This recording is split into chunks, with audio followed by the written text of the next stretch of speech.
Hello and welcome to Beyond the Plate with Carol, where we will explore food and a little beyond. So come along with me on this journey and see what we uncover. Welcome to Beyond the Plate with Carol. We are at the studio at the Beacon at 814 Elm Street, and I'm so excited of my next guest. He's a good friend of mine. I've known him, Steve, I think I've known you for over 10 years, because I've been with Daryl over 10 years, and It's been 12 years since he did the countertops at Campo. Has it been 12? When you walked into Campo, what we were doing, he did the stonework, and you saw what I was doing there. And wow. Yeah. So 12. That's crazy. That's just crazy. So remember, 2014 is on the wall tile. Oh, excellent. So it was 13 to 14 I was building it. Cool. Very cool. So Steve Freeman, who is the owner of Angela's Pasta and Cheese Sauce. Cheese Shop. My gosh. Yeah. Angela's Pasta and Cheese. Why can't I say that? Oh my gosh. I don't know. Did you have your breakfast cheese this morning? Did you get a calcium intake? Yeah, you just throw it. Oh, you're the obsessed. That's goodness. Jonathan and Sons Coffee. Williams and Sons Coffee shop in town. He just made a delivery down to Steve here in the studio. So we're going to have him on the podcast soon too. Forward to. Take care. Thank you so much. You're welcome. Look at you getting your lunch delirious to I'm the not the studio. So Steve, you're not a new owner because it's been 5 years, right? Over 5 years? 5 years and 2 weeks. 3 weeks, yeah. Wow. Bought it in COVID. So, okay. So let's talk a little bit about what you did before and how all of a sudden, and I just remember hearing, because I heard, you're an architect and then all of a sudden I hear you owned Angela's Pasta Shop. It's like, how did all that happen? So talk to me. So that's 5 years ago. So 6 years ago. So 10 years ago, I took a job at CMC on Cinco de Mayo. So whatever, 10 years ago, 2015. And it was about that same time I went back to work for an employer. I was self-employed for many years, practicing architecture and building things. And then I took a job at CMC and I started to say, I really want to be my own boss. I want to employ people. I want to pursue my dream. I didn't want to be the chef. I didn't want to own a liquor-based revenue restaurant sort of thing. I didn't want to own a diner because I couldn't figure out how I could maintain my white collar professional schedule, 40 hours, 8 to 5, Monday through Friday, if I did any of those things. And then I started to be able to afford to go to Angela's and really enjoyed what they did. And I was like, I don't want to open another one. The city, I don't think, can support 2 of that caliber stores. So I just started to shop there more and talk to them. And over the course of my 4 years at CMC, I was focused on getting to acquire that business. And at some point about 2 years before I bought it, we really buckled down, sat down, talked. So just going in as a customer and just chatting with Angela. Yeah. So actually, no, chatting with Jerry. Okay. Angela was always sort of out back and, shuffling around, brewing things on the shelf. Jerry, I knew, was the owner, and Butch, who had passed about 7 years ago. And you back up to my history, my sister, I'm kind of following in her footsteps. When Caldor was up on Kilton, right? Caldor, there was Caldor, Grossman's Lumber was over there, which became Sparks. And then Atlantic Wine and Cheese opened up there by Rick Leffler and his partner. Rick's one of our best customers now. My sister took a job there and I used to we lived over there. So I used to ride my bike up there and go into the store. It was fascinated by a barrel of peanuts, the cheeses, all the things that I'd never seen anywhere. She and the manager left to go to Portland, opened up Portland Wine and Cheese. So I've been entrenched in this since I was a kid, this type of business, and I just always liked it and loved it. And then she moved up further in Maine about 1987 when I graduated high school. So I started to travel the Gold Coast of Maine.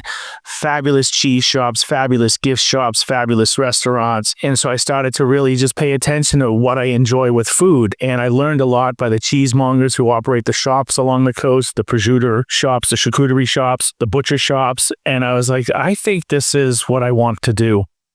And I wanted to own a business that I consider widgets. Like your diner, you're doing a similar repetitive task every day. Architecture, I have to find the business, I have to design it, bid it, price it out, and it's always a different set of parameters, even though it's the same sort of task. I wanted to own a business where it wasn't on my shoulders to be the creative chef output sort of thing. So all that eating has led me to where I am today.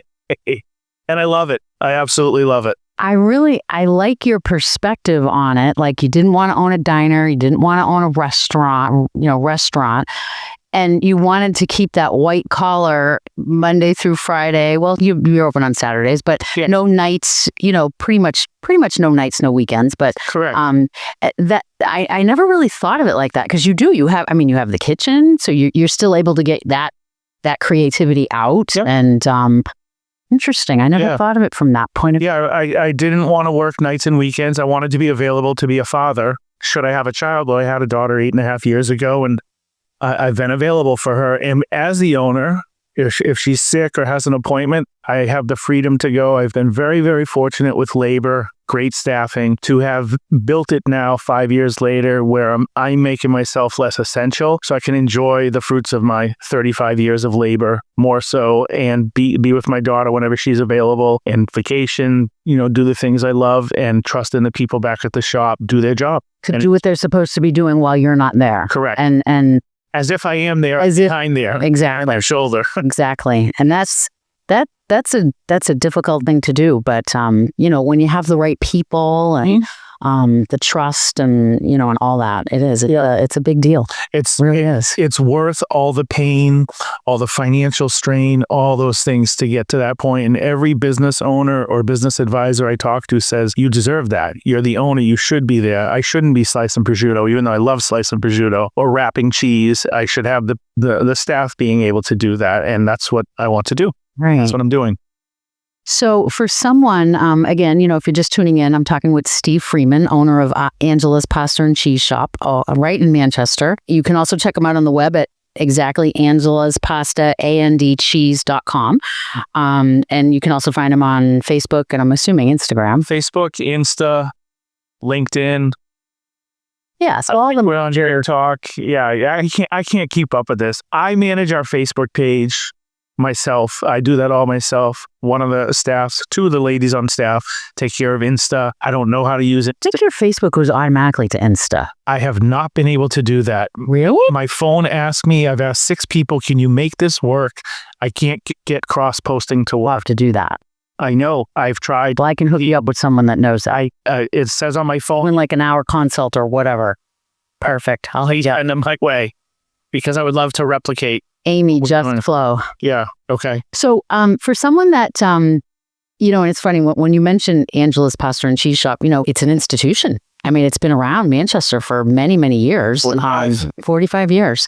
And so for those of you that are listening that have never been to Angela's, can you walk us through the front door and let them know what they might see as they're walking in the door? So when you walk in the front door, you go up a little carpeted ramp, and you're greeted by our daily specials board, and our gift area is right in front of you. And our gift area is always changing. Always, I love it. Ever changing. Always inspiring. We like to think we have a gift, a nice gift for every occasion, every anniversary, every celebration. And if you didn't see it today, you might see it tomorrow. If you saw it yesterday, it might be gone tomorrow. And a lot of customers say, do you think it'll be here tomorrow? I'm like, if you want it, you got to buy it, because it's 6 weeks before I get another one, if we're getting that same thing again. And then you walk into, voted the past few years for the first time in the history of the shop, best wine shop, beating out the state liquor store. That's been great. I've actually taken over the wine, and sales have almost doubled in the past 4 months. I've been managing it, and I've restructured how to do wine with the wine reps who sell to the store. It's been hugely successful. We're doing wine tastings every Thursday, 3:30 to 5:30, pairing it with charcuterie that our cheesemonger makes, and change the structure there, where we used to do chef's whim. People would want it. Oh, well, you can't buy it. The chef just made it. So now it's, here's the cheese in the cheese case, here's the cracker, here's the jelly, here's the prosciutto. It's all they can get it. So you can make this yourself at home with those 4 items that are on the table with the wine tasting. Brilliant. Then it's a ton of shelf-stable products, canned goods, glass goods, 4, maybe 5 lines of dry pasta from Italy, from the Chevy to the Rolls-Royce of pastas. We have about 20 shapes of pasta, of gluten-free pasta, dry, fresh, and frozen, actually. We do not make anything gluten-free. We will not stand behind it. We're surrounded by flour in a pasta shop. Kind of hard. But we have lots of consumables that are gluten-free. And then what our claim to fame really is what's made in-house every day, all day fresh, which is about 16 fresh dinners that come in an oven-safe pan, about 8 by 10 or whatever the size is, about a pound. Good enough for 1 to 2 people or one hungry giant. And then 7 or 8 fresh pasta salads, every day fresh sandwiches, fresh lunch specials, salads, dinner special, protein, vegetable, side, carbohydrate, starch, Italian desserts, all kinds of stuff from modern pastry. I'd say we have about 100 types of cheese at any time in our cheese case. And our deli case, I think, is the best north of I love your Manhattan. deli case. Love it. Where we, I've changed a few things in the deli case, meaning I've improved them. We have a 30-month prosciutto. I think we're the only place outside of New York that has a 30-month prosciutto. We have Iberico right now, which is like $90 a pound. We love Iberico. Yeah, well, you were just in Spain. It's I'm sure. It's so good. Yeah, I did not think I was going to like that, and it's amazing. I've been eating it a couple of years now, and it's becoming more addictive than prosciutto. It has a really unique I like flavor. it better than prosciutto. I'm liking it more than prosciutto. Just takes time to get into the habit of switching out my prosciutto, because when I worked in Boston in the whatever it was early 2000s, I didn't like prosciutto, and I was there this weekend. I was showing this restaurant to my girlfriend. I'm like, that little hole in the wall as big as this room right here. Mama Sal used to make the prosciutto. She'd go out back and slice it. And I said, I'm in Boston in the North End. I hear so much about prosciutto and fresh mozzarella.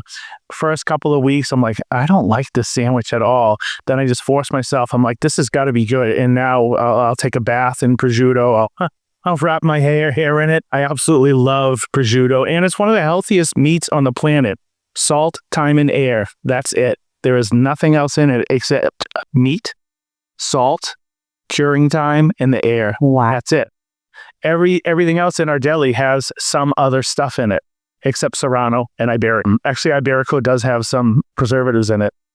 But yeah, so I love prosciutto in our deli. You know, we have some American meat, some Italian, we get Brazola, I think it's from Uruguay. The Serrano's from Spain, Iberico's from Spain. It's fun, especially if you love food. It is fun. I love going in there. I mean, I'm in there often enough, and I love because it's always ever changing. There's always, additions, and like you said, it might not be there tomorrow. Grab it. You're always moving things around, which is so important because you gotta. It's just like at my quilting store. If you don't switch things up, they get bored, and then they come in and they're like, oh my gosh, I have never seen this. It's like, well, it's been here. You just didn't go down that aisle or whatever. And we're learning that too. Yep. Sometimes like we move some Stonewall product, and sometimes it takes a hit in sales. Sometimes it takes a boost. It takes time, and it's a sacrifice. You have to play around with it. Some customers want that jar of marmalade right there where they always get it. Some customers like the discovery, but I've consistently gotten compliments, we all have at the store, on how much better it is, how much more stuff, how much more alive, the aromas in the store, the look of the store, the cleanliness. I'm like, totally. Thank you, because those are the details I focus on. It almost forces them, if they can't find that jar of marmalade where it usually was, to try something new, which is great too, so... It's a rare occasion where a customer walks out empty-handed. I'm like, are you serious? Nothing? Right? Well, I just really wanted that. I'm like, but there's 14,000 other things you can do. It's all right. It happens on occasion. I'm like, really? Nothing? But it's been great. I love what we're doing. I was looking to expand. I've rescinded that interest. I want to just focus on blowing the walls out of where we are and doing a great job. I think that's smart.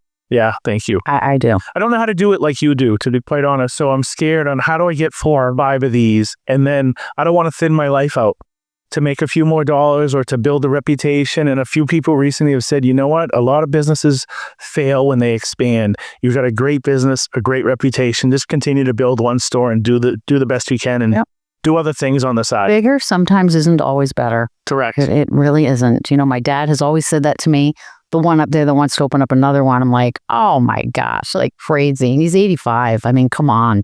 Keeps busy. Crazy. Yeah, it does. It definitely does. I want to talk about, because, we both belong to, the famous New Hampshire Eats.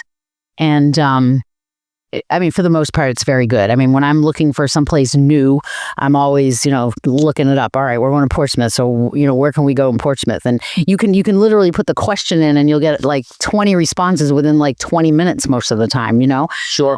But I loved the banter back and forth of your Italian. I went to bring one for you. I didn't know if it was compatible with your diet. I'm not really on a diet.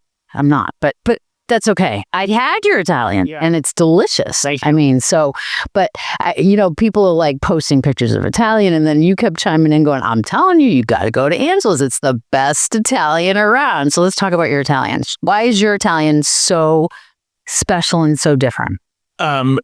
It's the one thing I will pat myself on the back for in this business that I did. I worked with former staff to develop it over the course of a few months. And I was at the time asking my staff, I'm like, what else can we do with what we have? I don't want to bring in all these specialty goods. I want to narrow down the products we have, but make more products with it. I'm like, we have amazing salami, capicola, mortadella. Why aren't we making an Italian? And I grew up on D'Angelo's Italians, which I still think are great. So most Italians and most praise for Italians, outside of the controversy of lettuce or hot peppers, I don't care. But most Italians are on a soft white bread. They call it the Tripoli roll or the Fantini roll we grew up with. Okay. It's a soft. Ours is not soft. Ours is a crusty French sourdough baguette. That's what I like the best about it. Ours has teeth, it's called. It's on the tooth. You got to gnaw through it. Ours is not 6 inches of meat. I don't want that. I have enough food in my body. I want the flavors. And I've tried, I still tweak the recipe every now and then. I've tried a dozen different breads and I keep coming back to where it's at. Even the same sourdough baguette from another manufacturer. Nope. I'm staying with the course of what it is. So it's the quality of our meats. We pickle our own red onions. We chop the pepperoncini.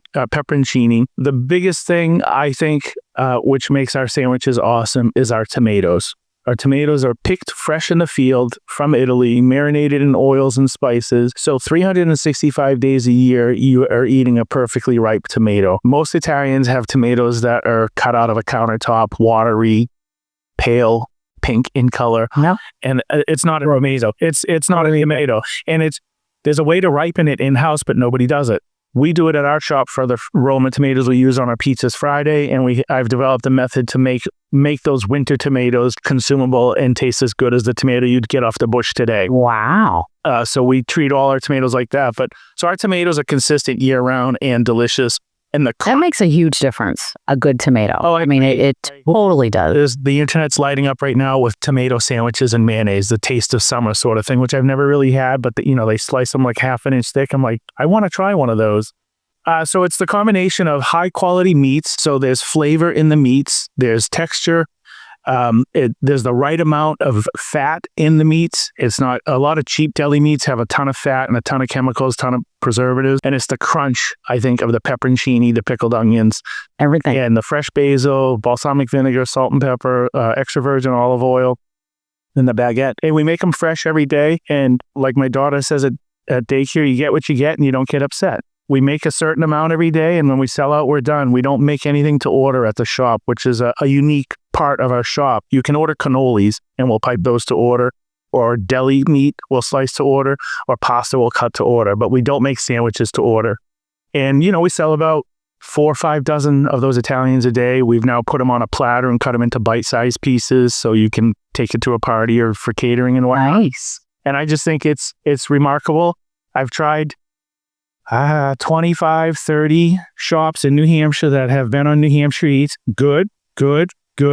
Ours is the best. I will put ours against any chef out there, Gordon Ramsay, I don't care. I'll put our Italian up against anyone, including in Parma, Modena, I don't care. I think our Italian is remarkable, and several customers have said, I can't eat their Italian anymore. Yours has spoiled me. I wait for your Italians. I love it. I mean, to watch you, Steve, with just that last sentence that you just said, last couple of sentences, you have just such great passion for this. Oh, I do. I've been a foodie my whole life. Even as a kid, I grew up on 2nd Street. I like McDonald's. I like Dunkin' Donuts. But when I found the fresh food, I was like, wow, this is really good. I like mac and cheese and chicken nuggets like every other kid did. But my sister, who was bringing home food from Atlantic Wine and Cheese, I'm like, what's this? This is amazing. And I was eating triple cream cheeses when I was 10 years old and just enjoying it. My daughter's 8. She's like, Dad, can I get some prosciutto, please? I love that I'm Jewish. I love that I'm Jewish, and she calls it prosciutto. We were up in Maine this weekend. We stopped at this place, got a prosciutto sandwich with salted butter on a baguette.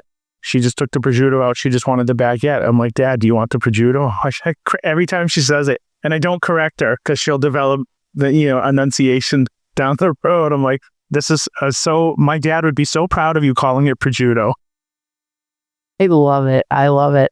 But yes, I'm passionate about food, customer service, and everyone who walks in, I want you to have an experience that you don't get at their store or that store, and you have a memory from our store. And I was thinking about this on the way here. Children come in, and I haven't gotten any dirty or whatever they call glaring eyes from parents. I'm like, you should try this Bindi Bear, it's called. It's chocolate mousse that looks like a bear, and every kid lights up because it looks like a bear. And I'm like, I'm sorry, you're going to hate me. They're like, no. Now they come in once a week to get a Bindi Bear or the ice cream heart.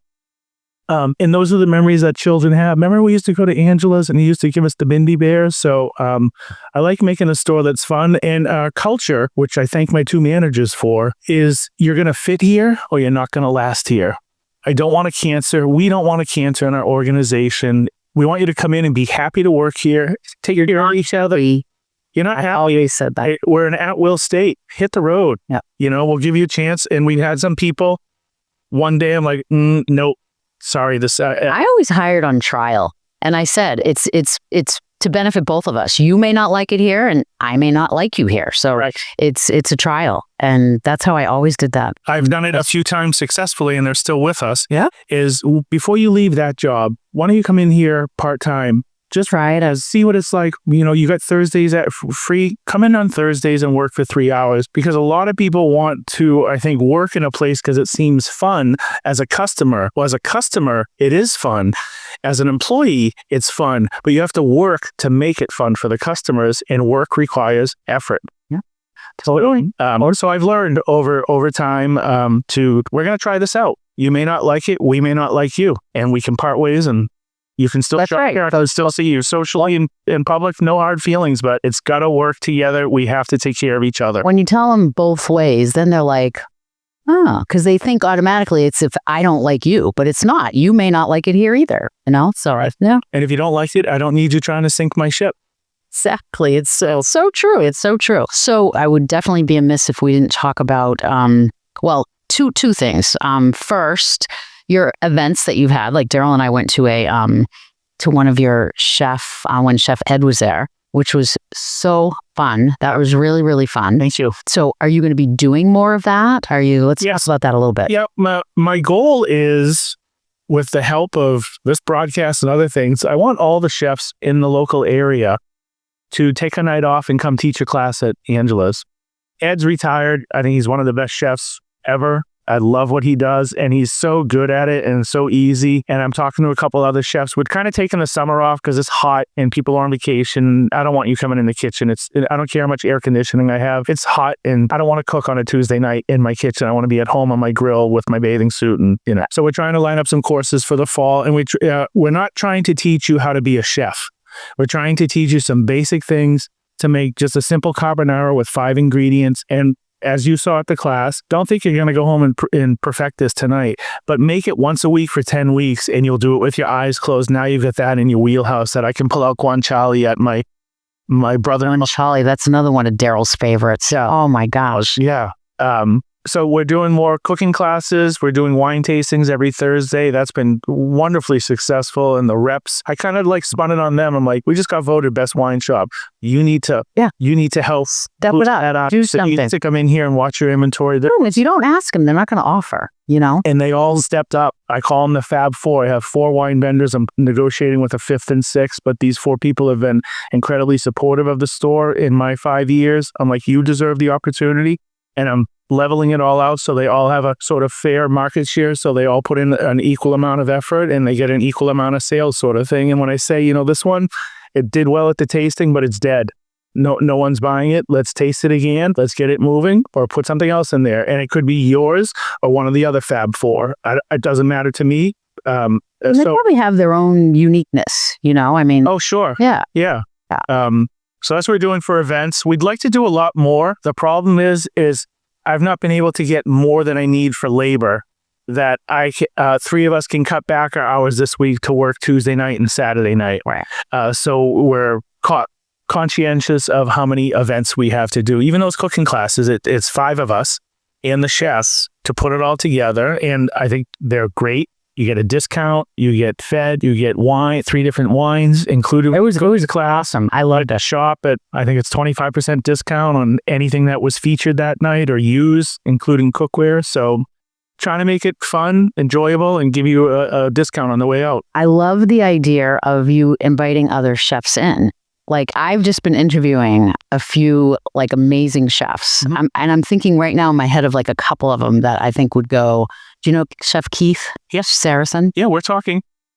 Waiting for whenever he's ready, we'll have APMA available at Angela's. And that's something else I want to do. Like,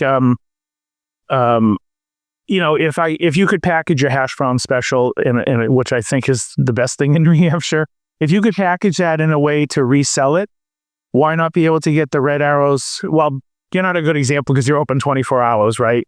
Because you can always go in and get a hash brown special. But as an example, the restaurant's closed on Monday and you really want their famous meatloaf. Well, you can get it at Angela's. It's our chef special Thursday night. Gives my chef a night off and brings in this chef's food in a prepackaged, reheatable content. So instead of going out to dinner and getting dressed up, take it home, reheat it, have dinner at your own house. And that is going to take time, but that's where I'm heading with all these cooking classes and these chefs. I love it. Get your specials to be at Angela's as 1 weeknight special. I think that's so cool. Fresh fish. Have you tried our fresh seafood on Friday? That's on here also to talk about fish. Can't remember all these things. No, I had it written down. That was one of my 3. So let's talk about the fresh fish. So now you can go into Angela's. Chef Ed said, you got to get your fish from Sal. I said, okay. Sal's the best. Sal's awesome. And he is the nicest guy. Isn't he nice? Their families. Love his him. daughter worked for us for many years. Love him. Very, very nice. So we started talking. I said, Sal, I'd like to sell pre-packaged fresh fish, but I don't want to touch it. And I don't want my store to smell like fish. Can you package it? He said, let me get back to you on that. Okay, here's what it does, and it's going to cost a little extra, blah, blah, blah. I said, and what are the PARs, the minimum to order? He said, just get what you need and I'll take care of you. So we launched it about 8 weeks ago, I think. The email goes out today, Tuesday morning. He gets, and the price he changes. He sends it every other day. Every other day the prices change and the catch has changed.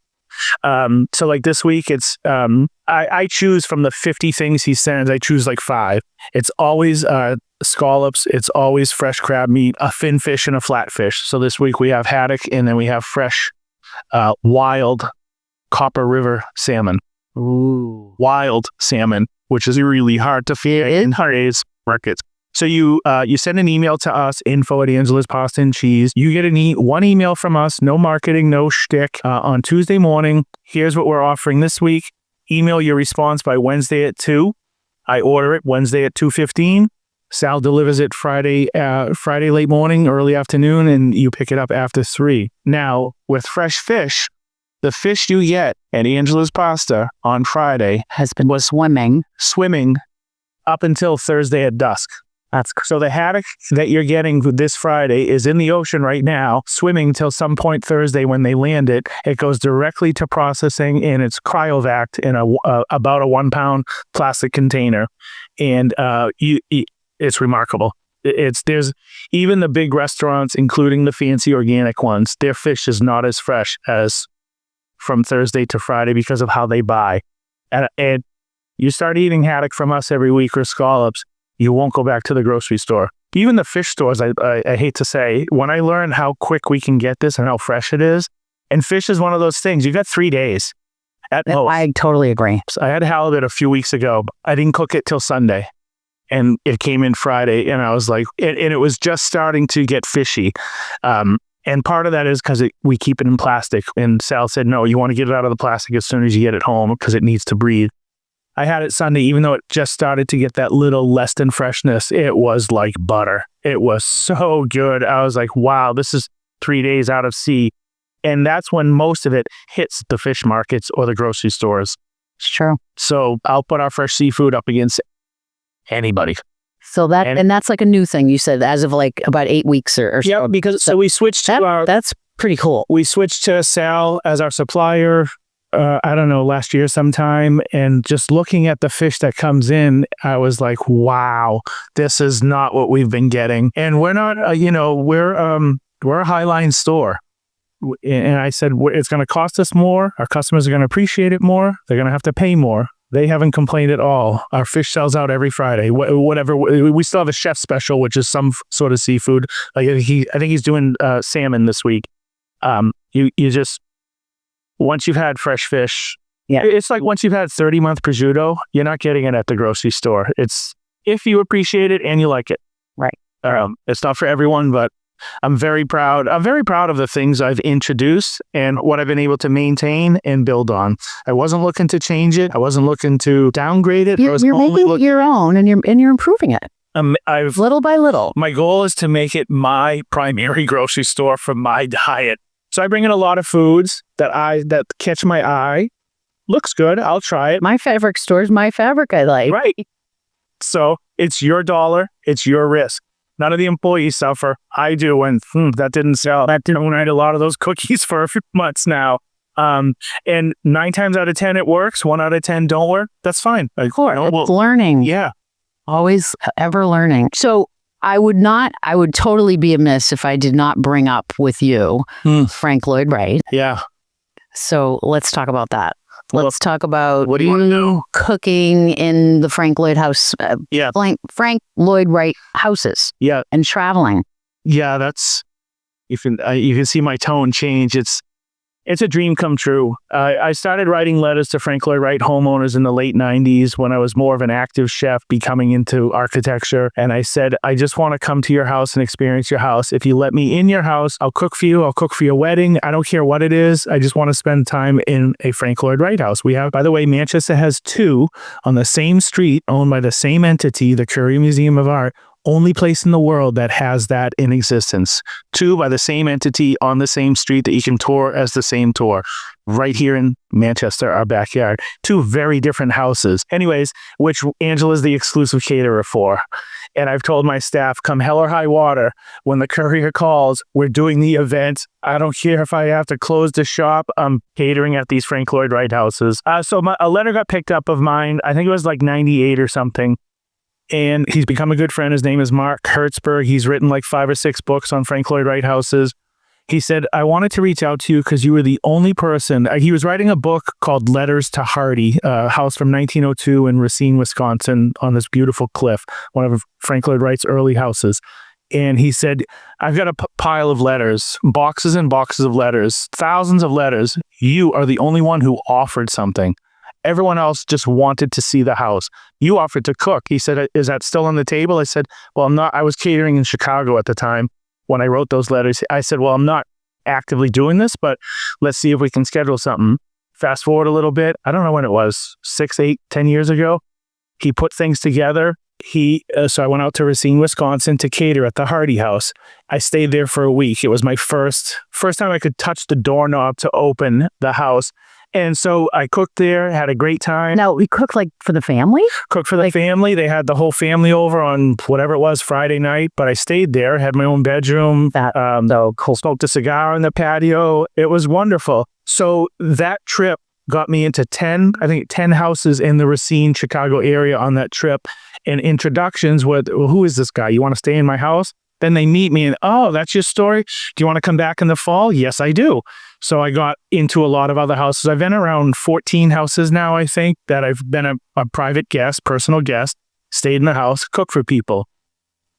The most amazing thing, though, is, and I'm fully honest about this, I don't care who you are and you own your house. I just want to see your house. That was my attitude. I just want to get in your house and I'll deal with however the people are.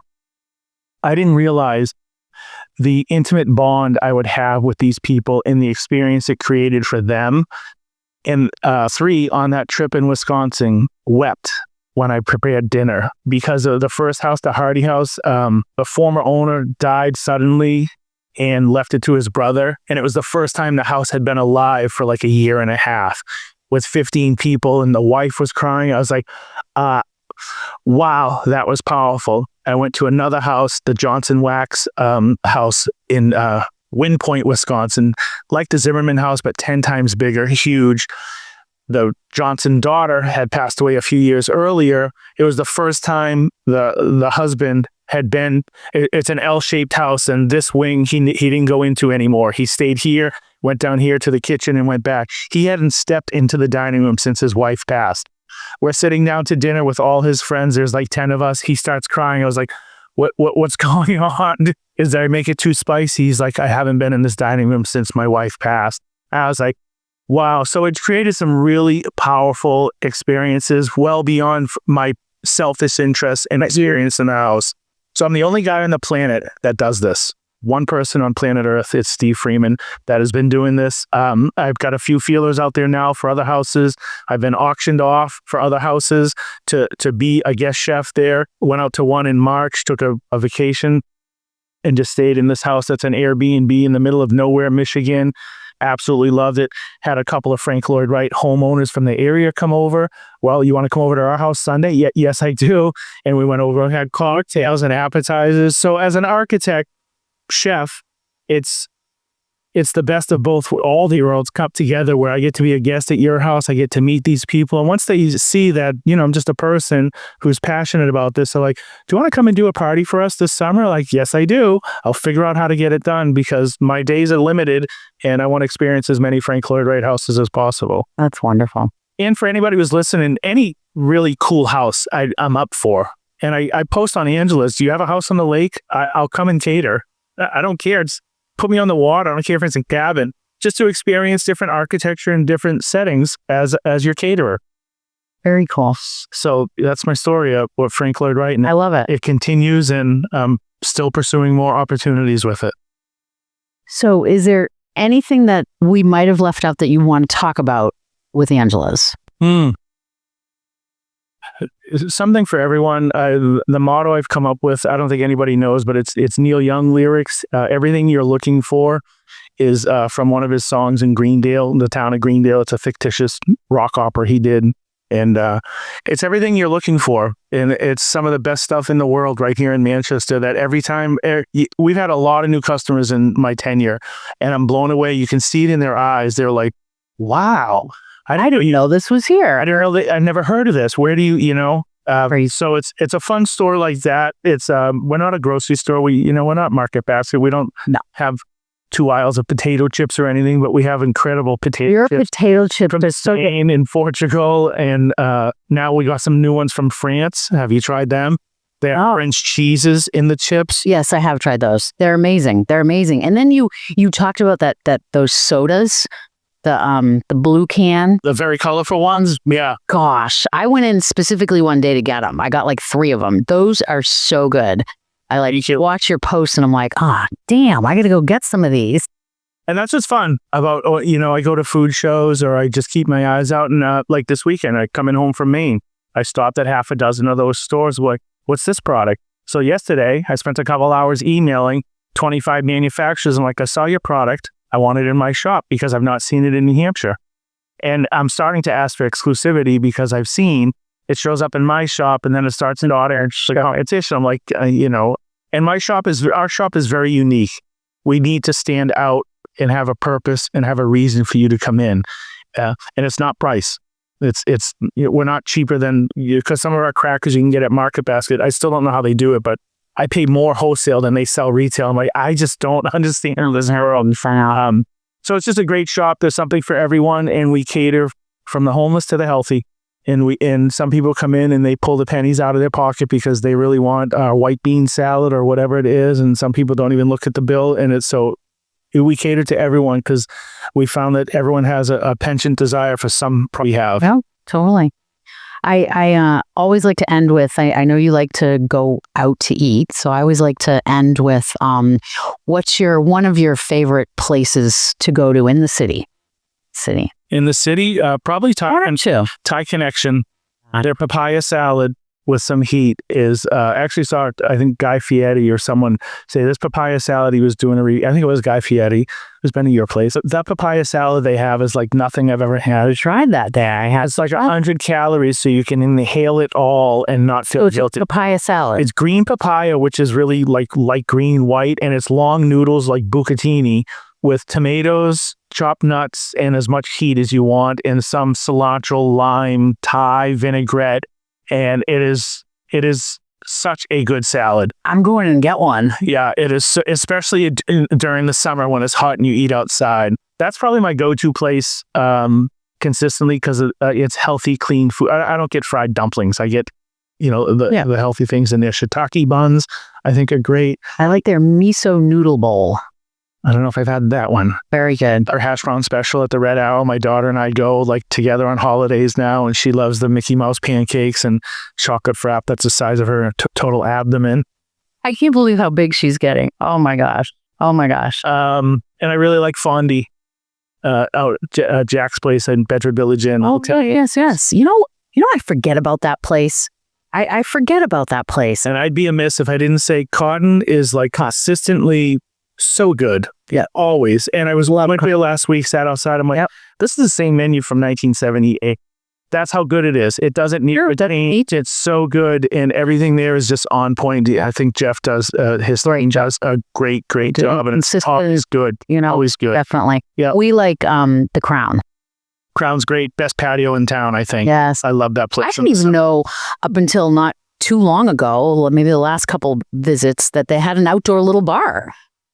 The bartender was telling us, and he's like, yeah, have you, I don't know how it got brought up, but I go, what, there's an outdoor bar out there? Like, because we always sit inside at the bar, and we went out, and I'm like, it's tiny. It's not, it seats, I think, maybe 5 or 6 people, but yeah, no, they do have great outdoor space there. They do, and I completely miss Republic. I miss Republic in a big way. That was the only place when I was building compo for them. I ate at Republic 21 times a week. It's part of my contract, and I lost 20 pounds. Well, because the food was so good and portion. This is the only, I can't eat anywhere 3 meals a day and lose weight. And I did it there, and I miss his food in a big way. The freshness of it and his twist on it and the crazy spices and words he used. You remind me so much of Keith Saracen. Like just with, just when you talk to these people. Yesterday I talked with Dante Marino, Dead Proof Pizza. Yeah. I mean, you're just passionate about what you're doing, and it shows in your, in your food. When you have passion, you have purpose, and you don't think about money. Yeah, right. And you figure out, I'm getting paid for this too. Right. And I've been very lucky my whole life. I've been passionate with the jobs I've had. I never took a job because I needed the money, and I never needed the money, so I took a job. I've always been ahead of myself financially to not need my paycheck. And then, oh yeah, you paid for this. That's awesome. And when you like a bonus, it's a total bonus when you love what you do and you have a purpose filled with passion. And a lot of people don't have that, and to each his own. But I've been very focused on building a life of joy with passion. And that's what surrounds me now. I don't think there's anything more to say.